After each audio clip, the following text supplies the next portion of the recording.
needed strong leadership. It needed order. It needed someone bold enough to seize control of destiny. Napoleon was watching, waiting, preparing, because deep inside he already knew something others did not yet realize. He was not destined to serve history. He was destined to rule it.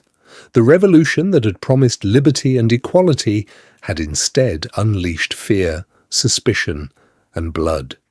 Kings had fallen, nobles had been executed, political factions turned against one another like wolves in the dark. In the streets of Paris, power shifted as quickly as the wind. For most men, this was a time to hide. For Napoleon Bonaparte, it was a time to rise. After his success at Toulon, Napoleon became known as a brilliant artillery officer. But brilliance alone did not guarantee survival in revolutionary France.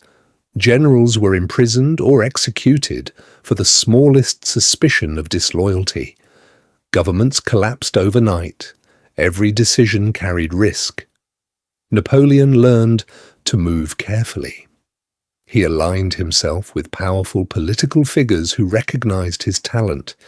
He kept his ambitions hidden behind discipline and loyalty.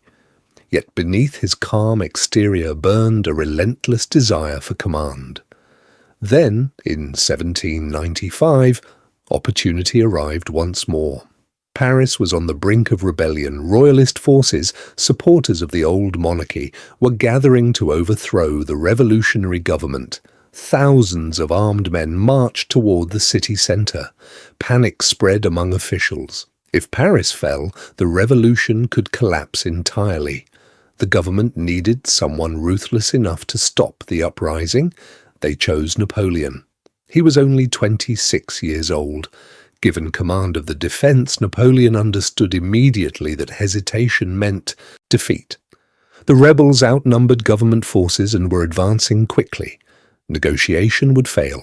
Delay would be fatal. He chose violence, swift and decisive. Positioning artillery along key streets, Napoleon waited until the royalist forces moved within range.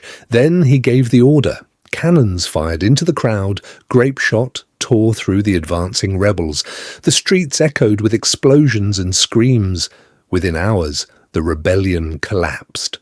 Paris was saved, not by diplomacy, but by overwhelming force. Some called it brutal. Others called it necessary. From that day forward, Napoleon earned a new reputation, a man willing to do whatever was required to win. The government rewarded him with promotion to General of the Army of Italy. It seemed, at first glance, like a minor assignment. The Italian campaign was underfunded, poorly supplied, and considered unimportant compared to other fronts. Many believed it was a political move to keep the ambitious young general away from Paris. They underestimated him. When Napoleon arrived to take command in 1796, he found an army that was exhausted, hungry, and demoralized. Soldiers lacked proper uniforms, supplies were scarce, discipline was weak. Few believed victory was possible against the powerful Austrian forces waiting across the mountains. Napoleon gathered his officers and spoke with quiet intensity. "You are naked and ill-fed," he told them. "The government owes you much, but can give you nothing. I will lead you into the most